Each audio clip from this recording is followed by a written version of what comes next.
자, 보면 여기에 이제 관련 사이트 관련된 내용이 있죠. 그죠? 그러면 이거 컨트롤 시프트 C 눌러가지고 딱 보게 되면 얘네 같은 경우는 아까도 말씀드렸지만 이게 이제 뭐 드롭다운 버튼이다라고 해가지고 뭐 이런 식으로 되어 있거든요. 드롭다운 뭐 BTM, 뭐 드롭다운 BTM. 그러니까 왜 드롭다운이라고 되어 있냐면 여러분들이 이걸 딱 클릭하면 이런 식으로 메뉴가 나와요. 이런 걸 이제 드롭다운 형식 메뉴라고 얘기를 합니다. 그러니까 우리도 2차 메뉴 구현했던 거 그거 다 드롭다운 메뉴예요. 그러니까 말 그대로 메뉴가 아래에 나오는 거 이런 것들을 이제 드롭다운이라고 얘기하는데 그래서 뭐 관련 사이트 자체를 이제 드롭다운 버튼이다라고 해가지고 표현을 한 거예요. 자, 그래서 여기 보면 얘도 클릭하는 요소란 말이에요. 근데 클릭을 했을 때 뭔가 이동되는 게 아니다라고 하면 버튼 태그라는 게 존재해요.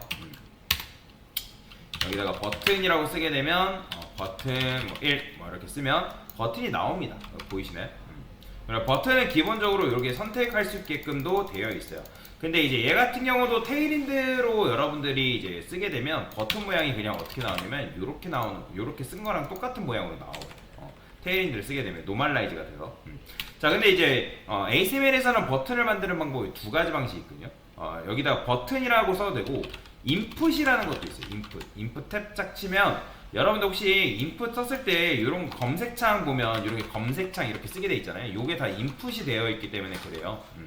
자, 근데 이 타입을 여러 가지가 있는데 타입에다가 여러분들 버튼이라고 쓰게 되면 버튼이 이렇게 만들어지는데 근데 여기 보면 텍스트가 없잖아요. 그죠? 그럼 텍스트 같은 경우는 value라고 해서 value가 이제 값인데 그 값을 버튼이라고 이렇게 써줘야지만 버튼 모양이 이렇게 생성됩니다. 보이죠? 그래서 사실 버튼을 이렇게 만들어야 되고 이렇게 만들어야 되는데 근데 보통 버튼은 이렇게 잘 안 만들어요. 이렇게 만들지 않고 이런 식으로 버튼을 만든다라고 보시면 될 것 같습니다. 자, 그러면 여기다가 이제 버튼을 한번 만들어 볼 건데 여기 이제 div라고 쓰고요. div를 쓰고 저는 드롭다운 똑같이 그냥 갈게요. 드롭다운 그 다음에 btm 박스다 뭐 이런 식으로 쓸게요. 그 다음에 버튼 태그를 써가지고 얘는 관련 사이트 이런 식으로 쓰는 거죠. 그 다음에 근데 저는 여기다가 스판을 두 개를 넣었거든요. 스판을 두 개를 넣고 여기다가는 관련 사이트라고 쓸 거고요. 그 다음에 여기 보면 이런 식으로 아이콘이 되어 있죠. 그죠? 자, 근데 이제 요거 아이콘도 이미지로 되어 있기 때문에 그냥 이미지 가져오면 되거든요. 그래서 제가 일부러 스판 두 개를 이렇게 쓴 겁니다. 자, 그 다음에 얘는 드롭다운 뭐 btm 이런 식으로 써주면 돼요. 자, 그러면 관련 사이트라는 게 여기 이제 이렇게 있죠. 그러면 얘도 마찬가지로 여러분들이 얘를 이 텍스트 수직 정렬하기 위해서 뭐 얘한테 뭐 해도 되는데 근데 여기다가 이 드롭다운 btm 박스라는 게 얘 자체가 뭐예요? 플렉스 아이템이에요. 그러면 여러분들이 플렉스 아이템 자체를 수직 정렬하는 방법이 있다 했는데 기억나시나요? 그게 바로 뭐냐면 얼라인 셀프 센터라는 게 있어요. 그죠? 근데 이거를 여러분들이 이제 테일인드 문법으로 바꾸면 셀프 센터라고 보시면 되거든요.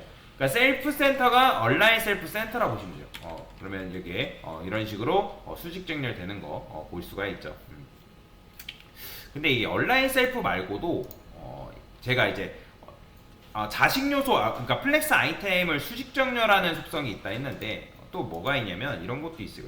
자, 제가 justify 한번 검색해 볼게요. 자, 여기 보면 justify self 보이시나요, 여러분들? 그러니까 플렉스 플레이그라운드에서는 없었는데 justify 센터는 이것도 마찬가지로 플렉스 디렉션 방향이 뭐 컬럼이냐 로우냐에 따라 달라지긴 하지만 왜냐면 얼라인 셀프는 플렉스 디렉션이 로우인 경우에는 수직 정렬이라 했고 그 다음에 컬럼으로 바꾸면 수평 정렬로 바뀐다 했죠. 그죠? 근데 제가 안 알려드린 게 플렉스 플레이그라운드에 없어가지고 못 알려드린 건데 여기에 보면 justify self center start 이렇게 있어요. 그러면 얘는 뭐예요? 그냥 플렉스 아이템을 수평 정렬하는 속성이에요. 수평 정렬. 그러니까 자기 스스로 수평 정렬할 수 있다라고 보시면 되거든요. 근데 이것도 마찬가지로 부모의 그러니까 플렉스 디렉션이 로우냐 컬럼이냐에 따라 달라요. 컬럼인 경우에는 이것도 마찬가지로 수직 정렬로 바뀐다라고 여러분들 생각하시면 돼요. 그래서 혹시라도 선생님 얼라인 셀프는 있는데 왜 justify 셀프는 없습니까? 라고 물어보시는 분들이 가끔 있어서 요게 있다라는 거 알고 있으면 됩니다. 요것도 나중에 한번 써보는 연습 해볼게요.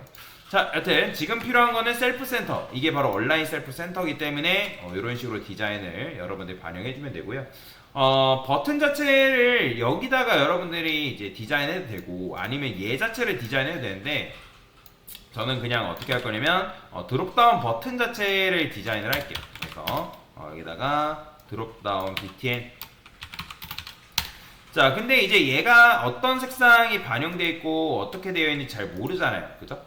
그러면 그런 경우에 대해서는 여러분들이 이제 개발자 도구 들어가서 얘를 딱 선택해 보면 이 녀석이 반영되어 있는 뭐 글씨 사이즈라든지 글자 사이즈라든지 그 다음에 뭐 패딩이라든지 높이라든지 뭐 이런 것들이 다 걸려 있어요. 그러면 이런 것들 여러분들이 참고하시면 되거든요. 폰트 사이즈 같은 경우는 지금 15픽셀 걸려 있고 보더 레디우스는 40픽셀 뭐 이런 식으로 걸려 있대요. 자, 그러면 일단 한번 해볼까요? 자, 색상부터 반영해야 되니까 백그라운드 컬러랑 글자 컬러랑 보더 컬러도 이렇게 반영돼 있대요. 그러면 이런 거는 그냥 연습하실 때는 이런 게 있구나. 왜냐면 여러분들이 백그라운드를 모르는 것도 아니고 컬러를 모르는 것도 아니고 보더를 모르는 것도 아니잖아요. 그죠? 참고로 백그라운드라는 속성이 있는데 이 백그라운드 같은 경우는 앞에다가 이렇게 쓰면 이건 색상인데 그 뒤에다가 뭔가를 주저리 달 수가 있어요. 근데 지금은 어쨌든 우리는 배경색만 반영을 할 거기 때문에 백그라운드 컬러라고 정확하게 해주세요. 그래서 내가 이런 것들에 대해서는 잘 모르겠다면 그냥 이렇게 반영만 해줘도 돼요. 이런 식으로. 그러니까 가져와서 그죠? 그러니까 근데 제가 학생들한테 모작할 때 주의하는 주의사항을 뭘 말하냐면, 그러니까 내가 속성을 알고 이게 왜 이렇게 반영되어 있는지 알고 있으면 가져오라 해요. 이런 식으로 복사 붙여넣기 해서. 근데 실수하는 게 뭐냐면 내가 이게 뭔지도 모르고 그리고 이게 왜 반영되어 있는지도 모르고 그냥 복붙한다는 거예요. 그러면 디자인이 완성될 수도 있고 아니면 구조에 따라 완성되지 않을 수도 있단 말이에요. 근데 그거를 제가 이제 포트폴리오 들어갈 때도 마찬가지 뭐 모작할 때도 제일 많이 학생들한테 얘기하는 게 이 부분이거든요. 모작을 하라는 거는 보고 참고해서 작성하라는 거지 이걸 그대로 복붙해서 쓰라는 게 아니에요. 그거는 그냥 뭐예요? 복제한 거죠. 복제. 복제는 실력이 아니죠. 자, 그래서 패딩 모르는 거 아니잖아요. 마진 뭐 그냥 마진 같은 경우는 왜 걸려 있냐면 얘네들 간에 간격이 벌려져 있기 때문에 마진이 걸려 있구나. 그죠? 그 다음에 여기 보면 뭐 패딩. 그러니까 패딩도 마찬가지로 이 녀석의 공간을 주기 위해서 걸려 있구나. 그러니까 이런 식으로 나름대로 이해를 하면 상관이 없다라는 거예요. 근데 이해도 안 되는데 주시면 좀 문제가 발생할 수 있다. 자, 그러면 일단 패딩이 이렇게 걸려 있으니까 패딩 한번 줘볼게요. 마진은 사실 뭐 그거는 때에 따라 다른데. 자, 그러면 이제 얘는 지금 뭐예요? 이렇게 주게 되면 마진 자체가 이렇게 들어가 있으면 이건 뭐예요? 위, 오른쪽, 아래, 왼쪽이죠. 그죠? 그러니까 왼쪽이 지금 14픽셀에 걸려 있는 거예요. 패딩 같은 경우도 지금 이제 뭐예요?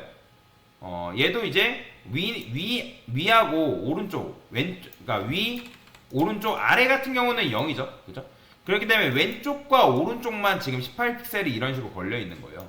그러니까 왜 그러냐면 위에 같은 경우는 얘네들이 이 하이트 40픽셀로 처리를 했기 때문에 그러면 하이트 40픽셀로 이렇게 주게 되면 이런 식으로 이제 나타난다는 거예요. 그럼 여기다 이제 보더 레디우스도 마찬가지로 40픽셀이라고 걸려 있으니까 이렇게 주면 완성이 된다는 거예요. 보이죠?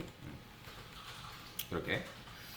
근데 이제 이게 이렇게 디자인을 반영했는데도 불구하고 얘네가 가지고 있는 디자인이랑 조금 다를 수 있단 말이에요. 보시면 여러분들이 이제 요거 봤을 때 얘는 조금 더 커 보이잖아요. 그죠? 자, 그거는 이제 어쨌든 왜 그러냐면 여기에 여기 화살표 들어가 있다 했죠. 그럼 화살표를 가져올 건데 화살표가 어디 들어있냐면 얘도 마찬가지로 뭐 애프터라는 게 있는데 이건 나중에 배울 거니까 신경 쓰지 않아도 되고요. 자, 이렇게 되어 있어요. 그러면 이것도 나중에 이미지 링크는 따로 걸어 드릴 테니까 우리가 아직 안 배운 속성들이 많기 때문에 그냥 일단 이미지로 넣는 겁니다. 그래서 여기다가 이미지 탭. 자, 근데 이제 이미지 같은 경우는 이제 인라인 블럭인데 얘는 스파는 뭐예요? 얘는 인라인이에요. 인라인 요소인데 일단은 얘네들이 이제 이렇게 나오죠. 위아래로 왜 이렇게 나오는 거예요? 스파는 글자잖아요. 그러니까 주어진 공간에서 공간 자체가 여의치 않다 보니까 이런 식으로 나올 수도 밖에 없다라고 보시면 되거든요. 자, 그러면 저는 어떻게 할 거냐? 자, 높이도 어차피 걸려있고 패딩도 어차피 걸려있고 상관없어요. 드롭다운 btn이라는 요 녀석한테 디스플레이 플렉스를 줘가지고 아예 한 줄로 이렇게 나오게끔 만드는 거죠. 자, 그러면 이제 플렉스, 그러니까 뭐 인라인 플렉스라 줘도 돼요. 어차피 상관없어요. 인라인 플렉스로 줘도 되는데 그냥 플렉스 아이템이라고 이렇게 만들어 준 거예요. 근데 이렇게 보면 여기다 BG 레드 300 뭐 이렇게 배경색 칠해 보면 공간이 이렇게 나온단 말이에요. 그죠? 공간이 나오죠. 그 다음에 관련 사이트라는 녀석도 뭐 마찬가지로 이제 요 플렉스 아이템이 됐기 때문에 얘한테 그냥 뭐 하면 되냐면 아이템즈 센터 이런 식으로 주면 이제 알아서 수직 정렬이 되겠죠. 그죠? 이렇게 이런 식으로 주시면 돼요. 그래서 스판을 이렇게 정렬하시면 이렇게 되잖아요. 그죠? 자, 그 다음에 이제 관련 사이트랑 얘랑 이제 너무 간격이 벌어진다. 그러면 이때 이제 테일인드의 진가가 발휘하는 건데, 그러니까 여러분들이 내가 만약에 이 두 번째 자식인 스판을 골라내야 한다면 여기다 라스트 차일드 해가지고 여기다가 여러분들이 보더 일단 칠해볼게요. 솔리드, 레드 뭐 그 다음에 여기다가 이제 뭐 해야 돼요? 마진 라이트를 여러분들이 줘서 마진 레프트를 줘서 떨궈야 된단 말이에요. 한 20픽셀 주던 뭐 15픽셀 주던 뭐 이런 식으로 해서 왼쪽을 벌려야겠죠. 그죠? 근데 이게 잘못된 것도 아니에요. 이렇게 해도 돼요. 근데 이게 골라내기 귀찮단 말이에요. 근데 우리는 테일인드를 쓰고 있기 때문에 그냥 뭐만 하면 돼요? 클래스 ml 그 다음에 이제 1이 4니까 그냥 뭐예요? 3 이렇게 주면 된단 말이에요. 그럼 4, 3, 12픽셀이 반영이 되는 거예요. 그럼 굳이 내가 이거 안 써도 그냥 내가 원하는 녀석한테만 이렇게 반영하면 마진 레프트가 반영이 된단 말이에요. 그죠? 굉장히 편하죠. 그 다음에 커서 포인터도 마찬가지예요. 커서 포인터도 여러분들이 여기다가 커서 포인터 이렇게 반영해도 돼요. 이런 식으로 해도 되는데 근데 나는 요것도 테일인드로 그냥 쓰겠다. 그러면 여기다가 뭐라 쓰면 되냐면 테일인드로 커서 포인터라고 이런 식으로 써줄 수 있다 라고 보시면 돼요. 그러면 얘가 나름대로 클릭하는 요소다라는 걸 알 수가 있잖아요. 그죠? 자, 그러면 이제 요 상태에서 뭘 해줘야 되냐면 얘는 이제 화살표라고 쓸게요. 만약에 여러분들 ALT가 딱히 생각이 안 난다 하면 뭐 참고해도 되는데, 근데 얘 같은 경우는 지금 이제 이미지 자체가 이런 식으로 작업이 되어 있다 보니까 안 나올 거예요. 그래서 얘는 그냥 아이콘 화살표다라고 그냥 이렇게 쓸게요. 자, 그러면 이미지 자체를 여러분들이 이제 돌려야 되는 상황인 건데, 자, 그러면 이거는 어쩔 수 없이 이제 골라내야 됩니다. 왜냐면 이제 이 이미지를 골라내야 되기 때문에, 자, 저는 여기다가 드롭다운 btn한테 얘가 지금 이제 클릭을 하면 바뀌죠. 그죠? 클릭을 하면. 근데 우리는 클릭했을 때 바뀐다 해가지고 이게 바뀌긴 하지만 지금 얘 같은 경우 이게 자바스크립트라는 걸로 제어가 돼 있어서 이렇게 나오는 거예요. 근데 우리는 자바스크립트를 아직 안 배웠잖아요. 자, 그래서 호버로 바꿀 겁니다.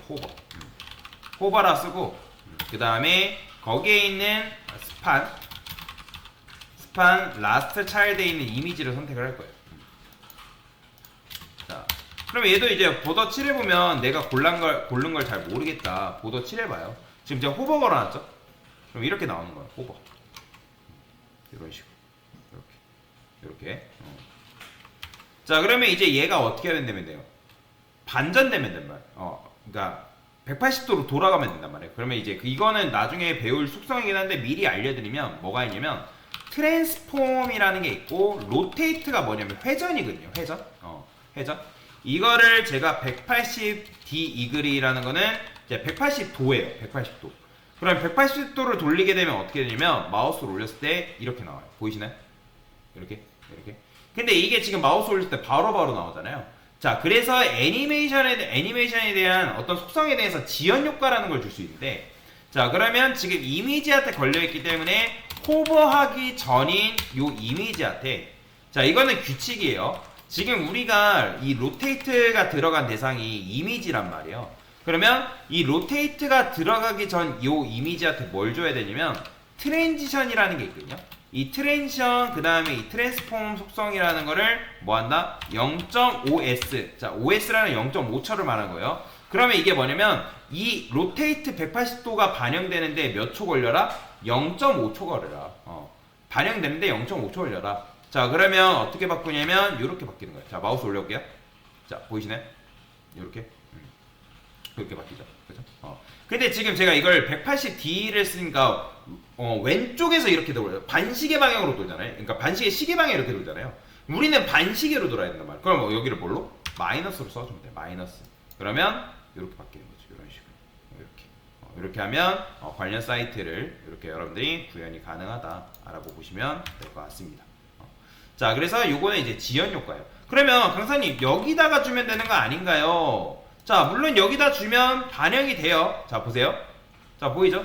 근데 어떤 문제가 발생하냐면, 자, 마우스 뗐을 때, 마우스 떼는 순간 확 바뀌어 버려요. 그래서 이 트랜지션은 이 애니메이션 요 속성이 반영되기 전인, 아무것도 호버하지 않은 요 상태에서 얘를 반영해 줘야 된다라고 보시면 됩니다. 자, 그래서 관련 사이트를 디자인해 본 거예요.